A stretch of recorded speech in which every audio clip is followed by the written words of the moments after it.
Good evening and welcome to Global News Roundup. We begin tonight with breaking news from the Middle East, where a fragile ceasefire has been shattered by intense conflict. We turn your attention to this coverage.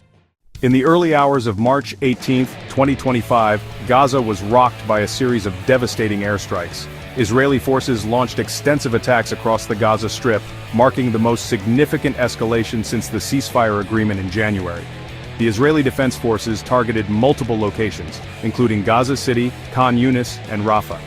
Tragically, over 400 people have been killed, and more than 500 injured. Many of the casualties are civilians, including children, according to Gaza's Ministry of Health. This sudden surge in violence follows a breakdown in negotiations between Israel and Hamas regarding hostage releases. Israeli Prime Minister Benjamin Netanyahu stated that the military action was necessary due to Hamas's refusal to release hostages or accept U.S.-mediated ceasefire extensions. The situation has drawn international condemnation. The United Nations High Commissioner for Human Rights, Volker Turk, expressed horror at the attacks, calling for an immediate end to the violence. He emphasized that a political solution, not a military one, is urgently needed. Humanitarian organizations are scrambling to provide aid amidst the chaos. Medical facilities in Gaza are overwhelmed, struggling to treat the influx of casualties.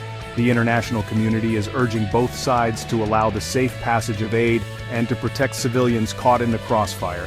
The situation remains highly volatile, with fears of a full-scale war growing. As the conflict escalates, global leaders continue to push for diplomatic solutions to prevent further loss of life. Stay informed, support humanitarian efforts, and urge global leaders to pursue peace.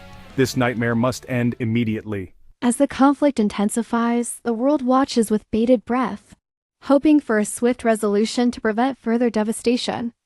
We will continue to monitor the situation and provide updates as they become available.